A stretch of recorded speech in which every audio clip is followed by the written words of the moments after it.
All right. You want to just go ahead and get rolling? Okay, great. Hi, everybody. My name is Marta, and I am the Michigan coordinator for the American Sustainable Business Council, working with some wonderful partners here in Michigan to get businesses civically engaged in issues that we care about our state, and making sure that businesses are a force for doing good. Today, I'm joined with Thomas Opel from American Sustainable Business Forum, or American Sustainable Business Council National. He's the executive vice president and brings a lot of knowledge on paid leave, which will be very useful for our conversation today, as well as Hannah Schultz, and she's the executive director for People First Economy here in Michigan, and she'll be able to give some good on the ground experience or reports on the experiences that small businesses are having and the work she's doing with them in preparation for this winter and all of the challenging issues that businesses are facing during this COVID pandemic, as well as a recession.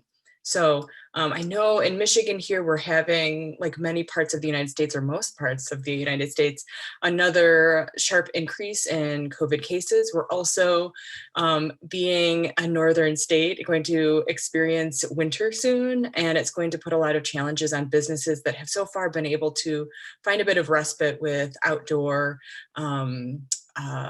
space. And with the winter season, that's going to present some further challenges, as well as layering on just increased spread of COVID, as well as cold and flu season. So we've got a lot of challenges that face businesses right now. And at the same time, many of the mechanisms that have gotten some businesses through this difficult time, which include emergency paid leave and packages that provided relief through pay loan protection program, are going to expire at the end of the year. And so we wanted to be able to provide some information for folks about what that means, more information about what role that paid leave and these other programs can provide us, as well as get some direct information from one of our congressmen who serves on the Ways and Means Committee, is in the thick of it with all of these discussions around a federal relief package and as well as federal paid leave. So now that I've kicked things off, I want to hand it over to my colleague, Thomas Opel, the Executive Vice President of the American Sustainable Business Council, to give us a deeper dive into federal paid leave and just understand a little bit more about those proposals and that type of program that could support businesses right now. Thanks, Marta. As Marta said, I'm Thomas Opel with the American Sustainable Business Council. We're a network of about 250,000 businesses, either companies that are directly members or business organizations that are members, representing the triple bottom line of people, planet, and profits. Paid leave has been a priority in terms of our advocacy work at the federal level, but also assisting at the state level with many of the state campaigns, precisely because we believe, as Marta says, there is an absolute business connection between providing leave when people are sick, when they need to take care of their families, a family member, that's important to businesses, particularly small and medium-sized businesses for whom their employees are really more family than they are just employees. And as well for customers of those businesses who want to be assured that that when they come into a facility or deal with a company, that those companies, that the people they're interacting with are healthy and not distracted. Obviously, it has an impact on productivity. You know, when an employee comes to work sick, you run the risk that other people will get sick. But clearly, there's an impact on productivity when they're sick or they're thinking about a sick family member at home. So we've seen this for a long time as a national priority, and we are supporting a bill called the Family Act in Congress. But this pandemic has put an even brighter spotlight on the need for some sort of national family leave and sick leave program. And in fact, early in the pandemic, in March, Congress did an amazing thing. It moved very quickly and in a bipartisan fashion passed the Families First Corona Response Act, which as you can see, is a mouthful, so we have reduced it to the acronym FICRA. And FICRA included many provisions, one of which was providing paid sick leave for employees, 2 weeks of leave if they themselves were either quarantined or experiencing symptoms of COVID-19. They could get up to 2/3 of their regular pay if they were home because they were taking care of a family member, a child, a parent, a spouse, sibling, who was either quarantined or sick. And there was an additional up to 10 weeks of expanded family and medical leave, again at 2/3 of the pay rate, in cases where, for example, schools or childcare providers had closed under COVID. One of the things that we have found, and that I believe Marta and her organization has sent out a questionnaire. We've sent out a questionnaire. We're really interested in getting the business response, and I know Hannah's going to talk a little bit about this too. Really interested in getting the business response on how well did they know about this program? Have they used it? Have you found it to be helpful? You know, what are the challenges you faced in terms of trying to access this program?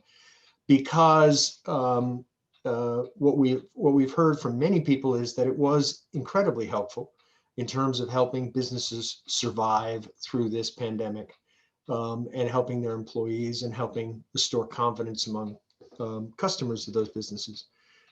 Unfortunately, the provisions of this act will expire at the end of the year, December 31st.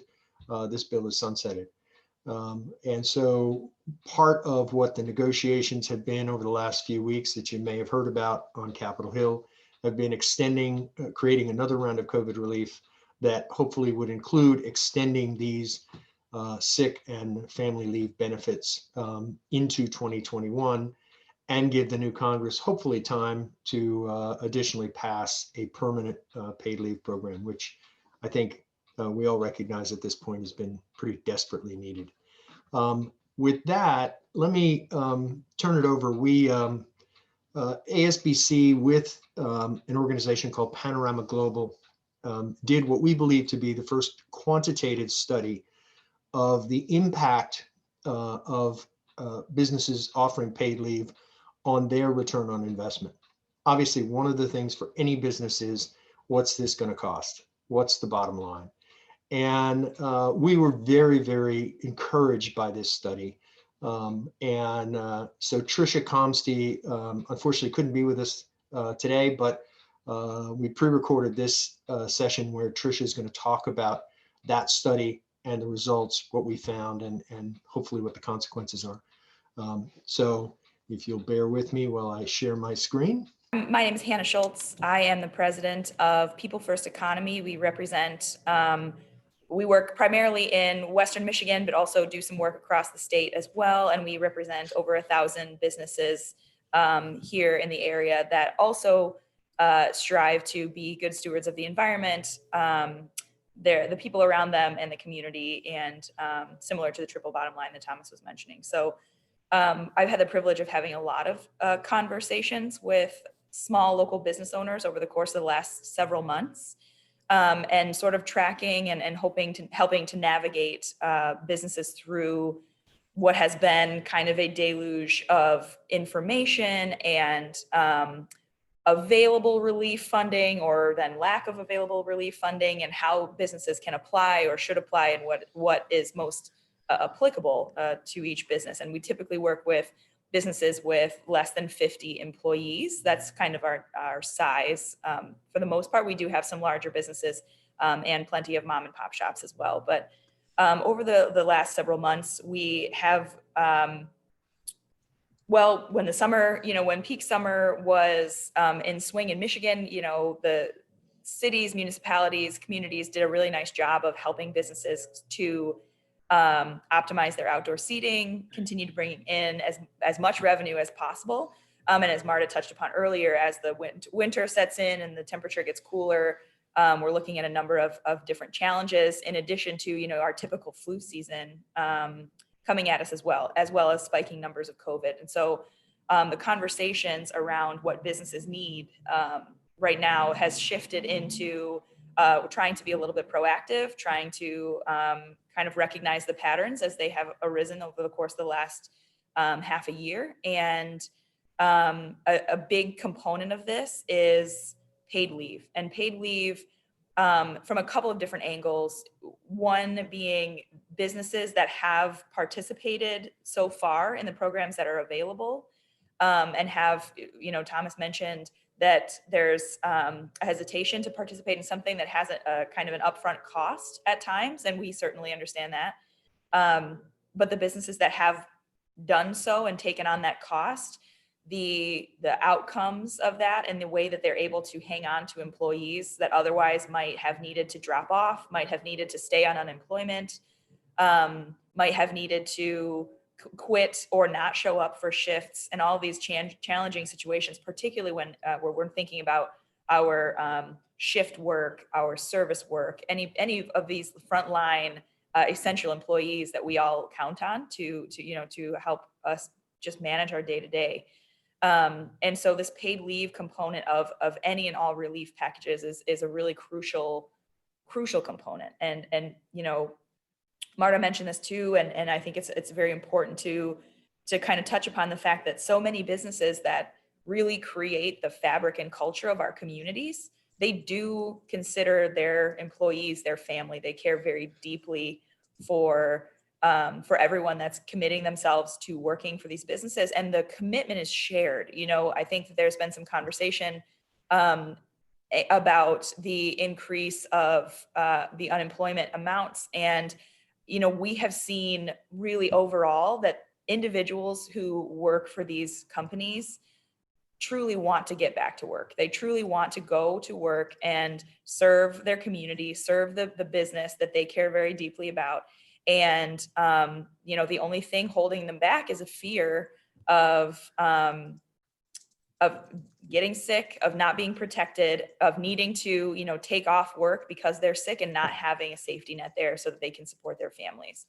And so I think, as a small business owner, so many of our colleagues that own small businesses are needing to step in themselves to wait tables, step in themselves to run cash registers, to manage components of the business that they haven't had to run in a while because they have been able to staff, a really talented and loyal crew of people.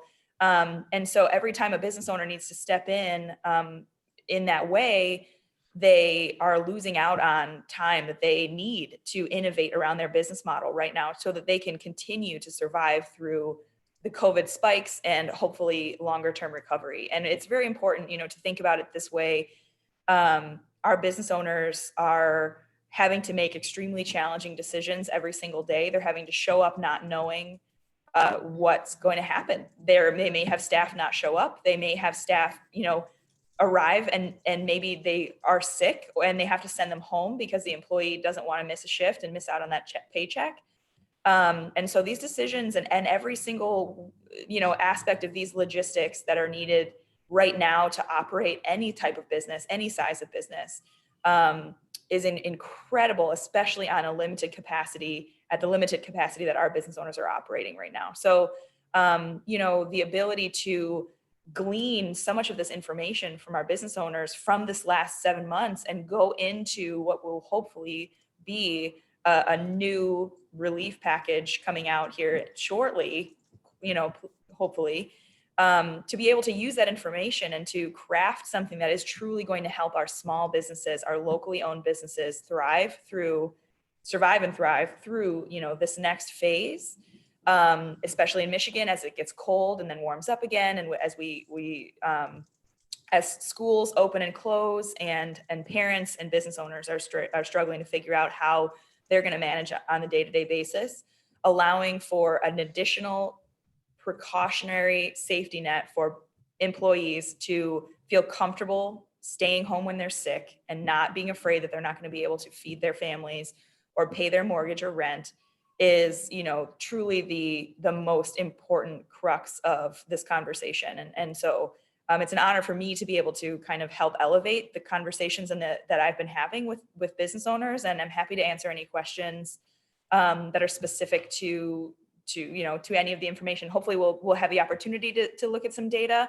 But again, I think the anecdotal experiences that those of us who are in these spaces and having conversations with business owners is really important as well, because each business runs itself very differently, and each business owner is having to, again, bend themselves over backwards to figure out what each different day, what each week is going to hold. And so any precaution, anything that we can do really to help these business owners be able to focus on the operations of their business and not on, these small little logistics that trip folks up time and time again, causing businesses to close is really key. Thanks for the time. Yeah, happy to answer questions or whatever is helpful. Thank you so much.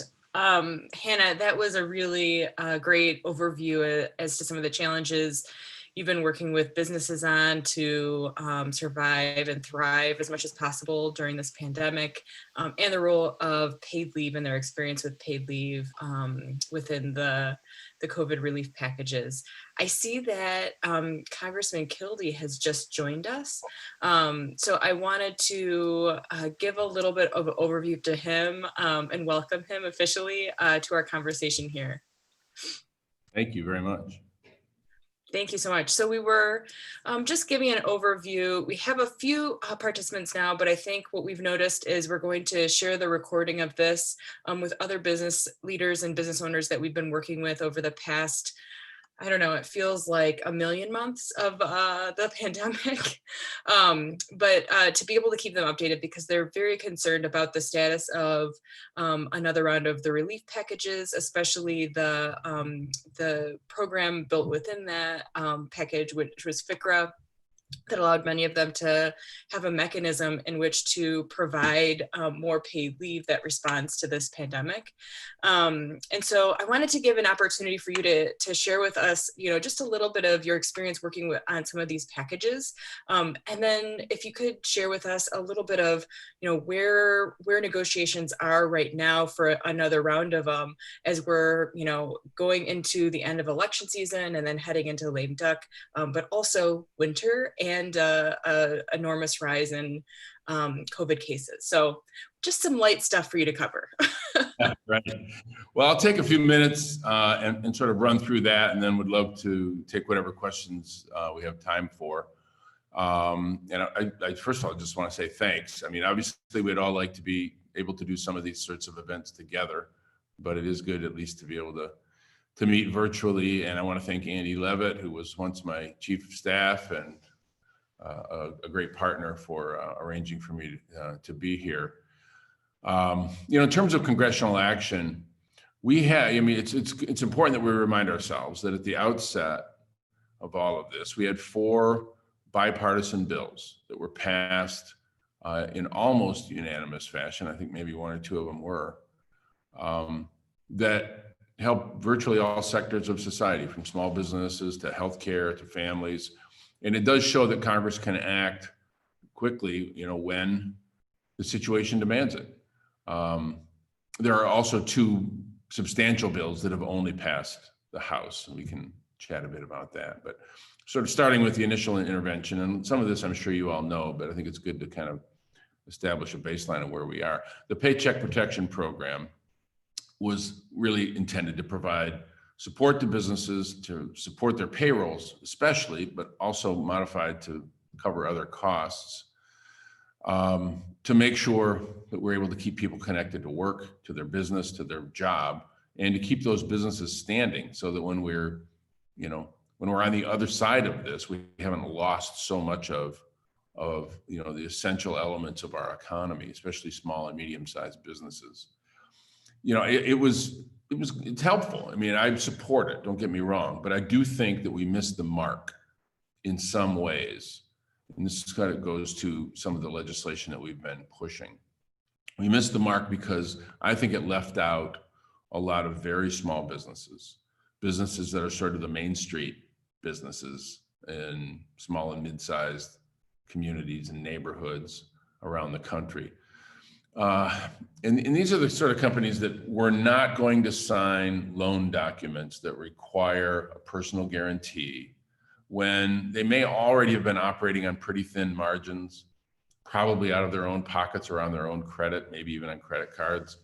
And the idea of taking on debt to cover those ongoing expenses, even when we know it was intended to be forgiven, it required a guarantee that the loan would be paid back. And I was concerned and still am concerned that we've missed a lot of businesses that under any circumstance they were not going to take up that program. So I worked with Senator Booker on the Senate side, and to be fair, Senator Daines, his partner, and on the House side, I worked with Fred Upton, Brian Fitzpatrick, two Republicans, and Dwight Evans from Philadelphia, to put together the Relief for Main Street Act, which recognizes that lots of local communities, whether through government or nonprofits, set up relief funds. We wanted to provide direct capital to those relief funds so that we could give, essentially relief grants, rescue grants to those very small businesses, not in the form of a loan, but just in the form of direct support, relief, to help them get through this. We looked at where we thought the failure was, thought about $50 billion, which sounds like a lot of money, but when you talk about all the very small businesses in this country, it's the right number. That should be used on a formula basis to go out to these most distressed communities and really focus on employers with 20 or fewer employees, focus on minority and women-owned businesses, underserved areas. We were able to get $15 billion, one year of funding for this concept that Corey and I came up with in the House-passed version, the most recent House-passed version of the HEROES Act. So obviously we think that, is a step in the right direction, and we hope that when we get to the next piece of legislation, number one, that we include that, and secondly, that it's not too late.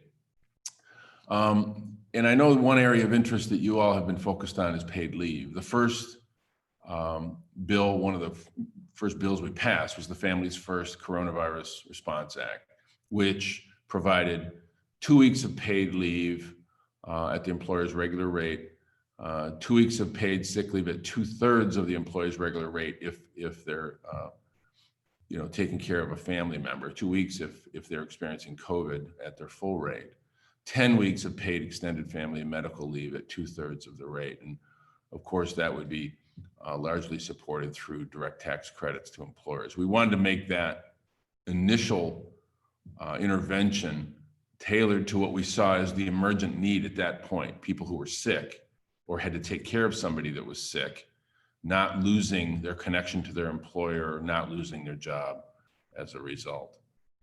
And so, I think like a lot of what we've done in COVID relief, it sort of opens up what we think is a natural conversation about these policies more broadly and more generally, which is why, we obviously many of us continue to support a more aggressive approach toward paid family leave. I'm an original co-sponsor of Congresswoman Rosa DeLauro's bill, the Family Act, which provides 12 weeks of partial wages to working people who need to take time to address a serious personal family health issue, like caring for a newborn or a newly adopted child, or circumstances arising from serious injury or illness or military deployment, actually, as well.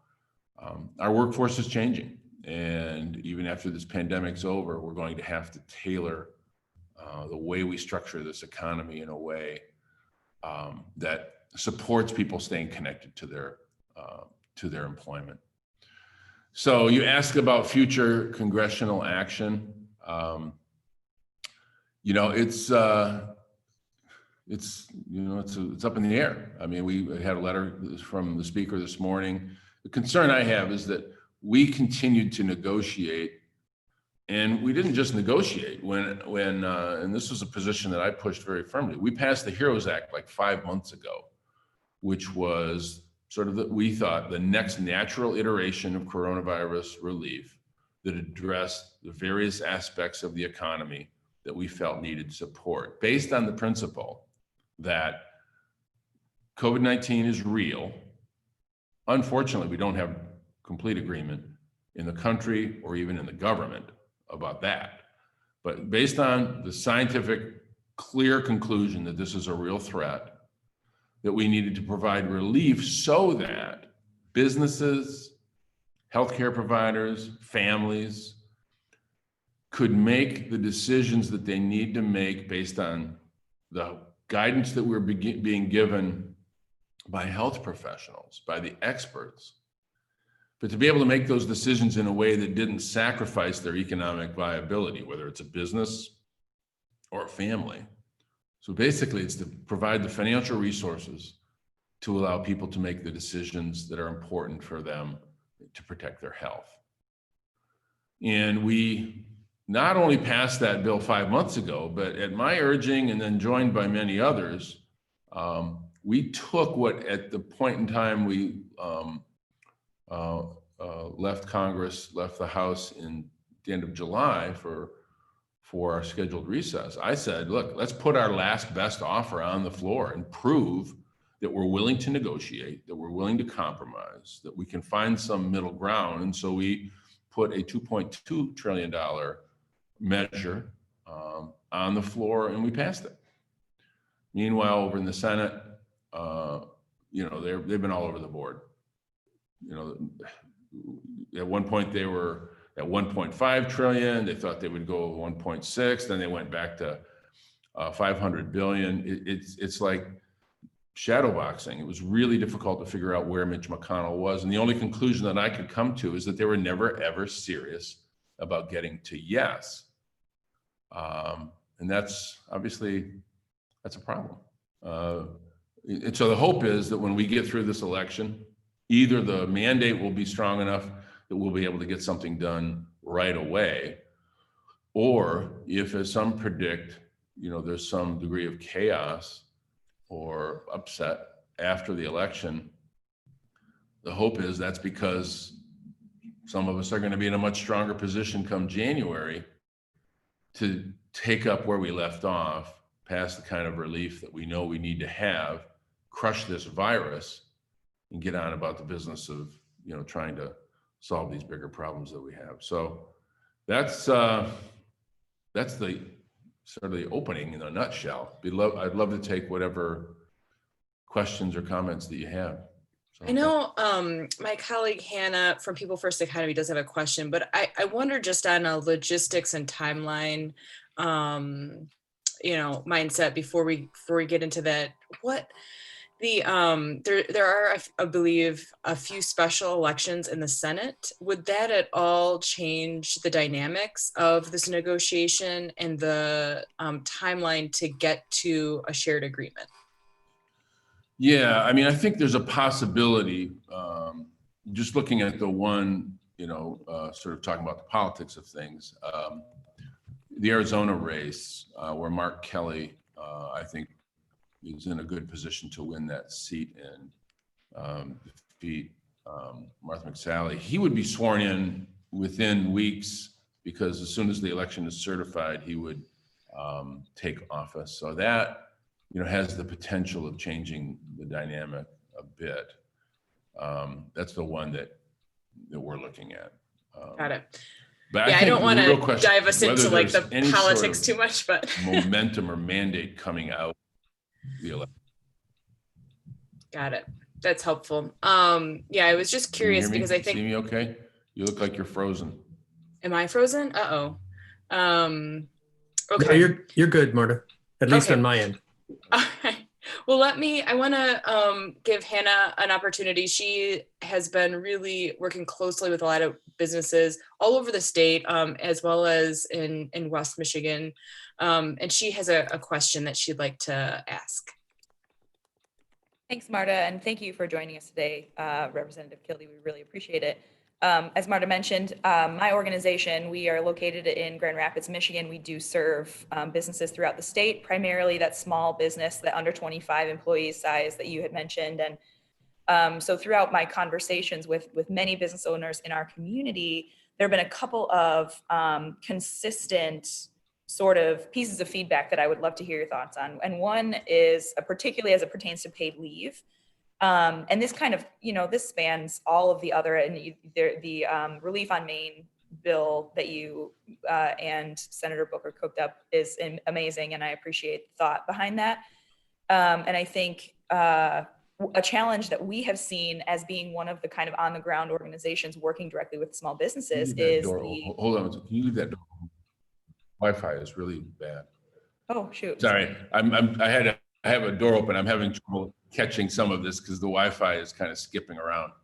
Oh, no problem. And so here's my question. That was just a little bit of background, but here's my question. Really, we have been working hard to disseminate information, accurate and up-to-date information to business owners, since March.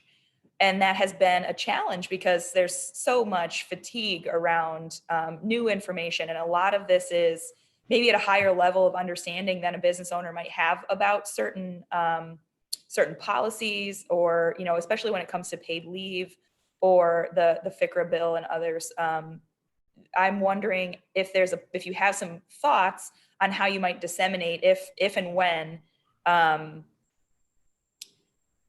when you are able to achieve some of this that you're working towards, how you might work with partners on the ground to get the information to businesses in a way that's consumable, accessible, and really will reach the businesses that need it most, particularly when we're talking about our business owners of color and other marginalized communities. Great, and I apologize a little bit. The Wi-Fi is sort of jumping around, but I think I got the question. And can you hear me okay? Am I coming through all right? Totally fine, yeah. Good. Yeah, I think this has been a real significant problem. In fact, if we look at that first iteration of support for family and medical leave that we passed, the Congressional Budget Office scored the cost of that at something around $100 billion. And we've seen, a few hundred million utilized.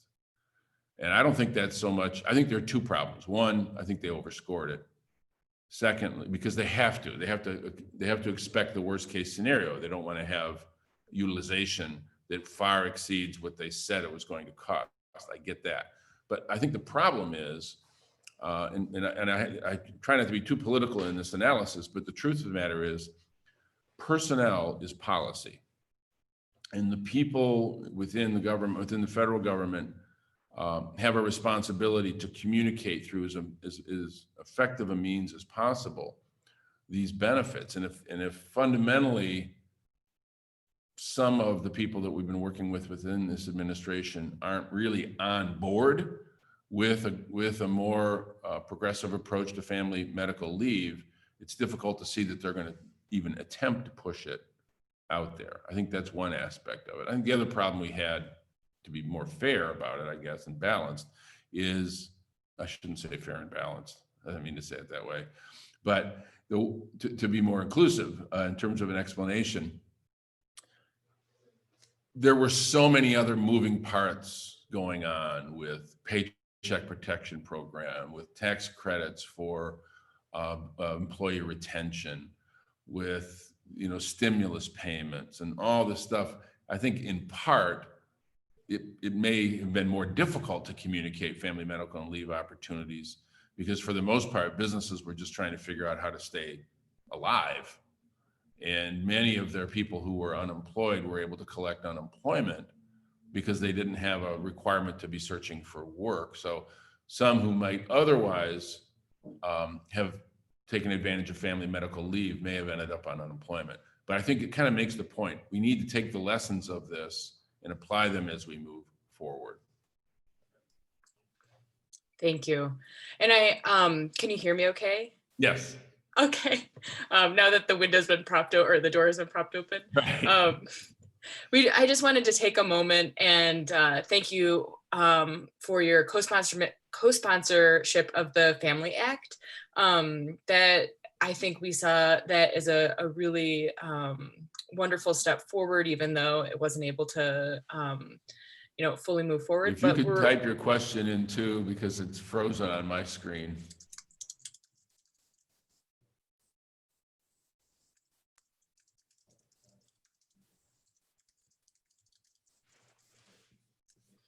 there. I typed it in. Just curious about the Hopefully it was prospects for another Family Act in the next Congress, and your thoughts on that.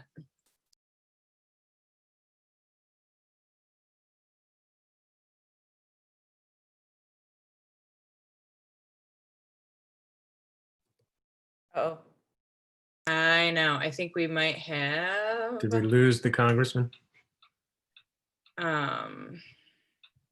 We might have. Hopefully he will pop back in.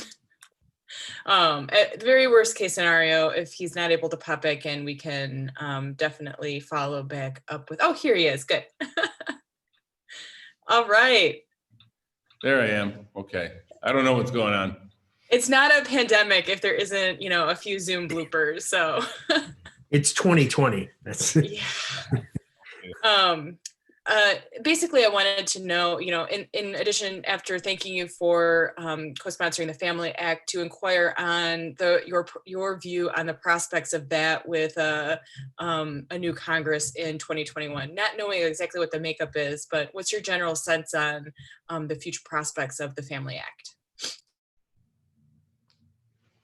Yeah. Can you hear me okay? I would say it largely depends on what happens next Tuesday. But assuming by new Congress, you mean not just another Congress, but a truly new one, I think it's very good. I think, the country has come along. The private sector, clearly, and the leadership that you all represent is a good example of that, have come along and understand the positive economics of these policies. And I think very often the biggest problem that we face in policy development generally, but this is an excellent example of it, is that we confuse cost and value. Cost is an immediate moment. Value is realized over a longer period of time. And unfortunately, many of my colleagues are willing to think about that value equation only when it relates to tax policy, meaning tax cut, what the return on those investments really provide to us in terms of economic output. I think we're going to have a shot if we have the outcome that I'm hoping for on Tuesday. This would be something I think would be fairly early on the agenda for us. That's great to hear that. And I think the other question that we have, especially since the FICRA is set to expire at the end of the year and some of the unknowns with both the election and lame duck, what are things that small and mid-sized businesses in Michigan can do to support the extension of that and make it more likely that we'll have another relief package that includes a FICRA extension? Yeah, I think this is one of those times where direct advocacy is the most important thing you can do. And we don't know what the Congress is going to look like in January, but I don't think we can necessarily wait until January. That's why I'm hoping that there's something that feels like a mandate coming out of Tuesday, a mandate to act, however people want to interpret that. And it may be that some of our colleagues, on the other side of the aisle, whose predisposition might be that they're willing to talk about something like this, will feel emboldened to act after the November election. That's my hope. So I don't think we need to punt until January, mid-January, or late January, because if it waits for a president who's willing to sign it, that may be February. We have a deadline of December 11 for a spending bill that we have to pass. It has been my suggestion, and it's a shared point of view by lots of members, not just me, that deadline be utilized, that we use the leverage that we typically have by having a must-pass piece of legislation staring us in the face to put a comprehensive coronavirus relief bill on the floor that would include all of these elements so that, you know, we can get it done. And I think now having a better idea of what the true cost is should inform our decision-making and actually make it more palatable to some. That's interesting. Amidst all of the flurry of things that have been happening, I forgot about that opportunity for the normal things that we do or that we have our elected officials do. Yeah. We have a question from Mike Shesterkin from Southeast Michigan Sustainable Business Forum, one of our partners as well.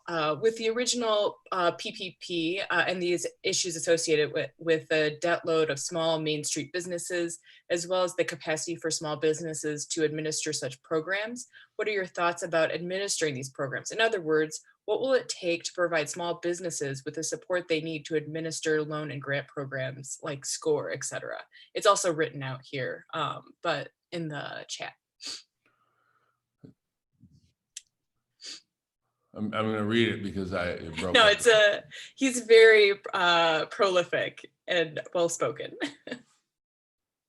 Yeah, I mean, as I take the question, I think the part of the problem that we had was with PPP did have to do with the administration and the risk aversion that both lenders have and that employers naturally have to consider. And that's why my thought was, well, two things. One, our legislation that we just passed would substantially reduce some of the burden in terms of administration of even the PPP program. For loans of less than $150,000, for example, significantly lower thresholds of certification and documentation provided for loan forgiveness. For loans under $50,000, basically a record retention requirement and forgiveness being assumed based on certifications by the employer. I don't know if that's where the question goes, but it would certainly help. And then, of course, we feel like the Main Street Relief Act, which is administered by local nonprofits and local governments, would make it easier to deal with these loan and grant programs. Just take some of the red tape out of the way. So if we can get, like for PPP, the threshold requirements for forgiveness significantly reduced for smaller and very small loans especially, and then have this other product that Corey and I Senator Booker and I have been pushing, I think we get some of the real problems solved without having to sacrifice the integrity of the program as it needs to be applied to those larger loans that, as we know, in some cases have really been problematic. One of our partners, the Michigan Minority Supplier Development Council, has been very concerned about the inequities that businesses are facing, with about 40% of Black-owned businesses expected to not survive the pandemic, and that's alarming. So it was great to hear that you've been working with Senator Booker and others on specific mechanisms that can better reach businesses that haven't been able to access PPP and are struggling and facing some hard decisions and difficult obstacles that other businesses aren't facing. Just one other piece that we did push is to make sure that local community development financial institutions, which are much more aligned with those disadvantaged businesses, whether it's minority, women-owned businesses, be provided access to the PPP program. Actually, our initial draft of the Main Street Relief Act included that provision, but then that provision was actually included in the HEROES Act, so we felt like it was covered. I want to thank you for your time. And then just one final question that I've heard from some members, which maybe there's been clarification recently that I haven't been alerted to, but just for businesses that are looking to wrap up their PPP obligations that have been able to participate in the program, do you have any clear way to point people to how to navigate that?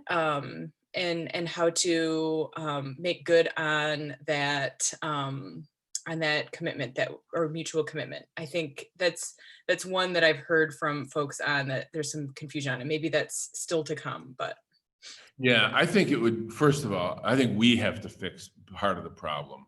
And that is, if we could get one of these bills over the line, we would include these changes to the requirements for loan forgiveness. I mean, when we appropriated this money, we intended it to be direct support. It really is not a loan. It wasn't intended to be a loan. The loan construct was intended to create some integrity in the process, so that if it was abused, there was a easy clawback that we would have to go after, or not even make the forgiveness available. So, but having said that, I think it's more on us to change those requirements so that we don't put people through lots of hoops. I would say, and my staff will love me for this, maybe they're out of earshot, if folks are really having problems, reach out to your congressional office, because we can typically cut through some of the red tape that folks have to go through. thank you so much. You have given us not only your time, but some really expert insight into what's happened so far, being on the Ways and Means Committee, as well as, you've been so active in a lot of these solutions around federal paid leave and fighting for Main Street businesses. We appreciate your work, and thank you for your time, Congressman. Thank you. Sorry we had some Zoom issues, but it wouldn't be a Zoom meeting if somebody didn't That's get right. off and have to come Wouldn't be back. 2020 without a little bit of technical That's difficulty. right. Thank My you goodness. all. I really Thank you for your appreciate it. time. Thank you, Thank you. Congressman. Thanks.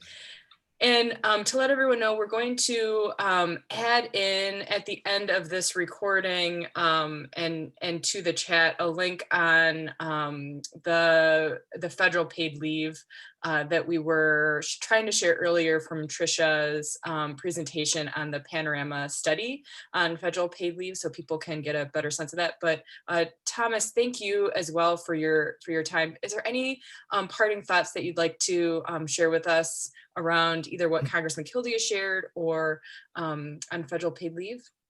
Well, let me just emphasize a point that Congressman Kildee made, and that is the importance of direct advocacy and the importance of the business community to have a voice, not just large businesses, not just the U.S. Chamber of Commerce, but Main Street businesses, small and medium-sized businesses who have a different perspective, and particularly members of organizations like yours, like the American Sustainable Business Council, that are focused on a high road economy, on providing things like a fair and equitable wage for their employees, paid leave, other responsible, reasonable benefits. That I think I loved, again, Congressman Kildee's formulation. There's a difference between cost, that short-term cost, what I have to pay today, and value, what that cost is worth over time.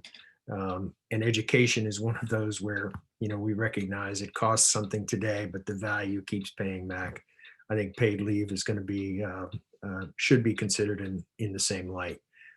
Helping people take care of themselves and their families is what this country is all about, and I think what sustainable business is all about. So thank you to everybody there in Michigan for your assistance and your efforts and your work and your advocacy, and we'll be there with you side by side. Thank you. And thank you again, Hannah, as well. I think your perspective that you shared and the questions that you contributed were really valuable and helped deepen our conversation today. Thanks so much for having me. Thanks again, Thomas. Thanks, Marta. Thanks, you. Hannah. All right. Have a great morning, everyone. Back to it. Thank you. Thank you. Bye.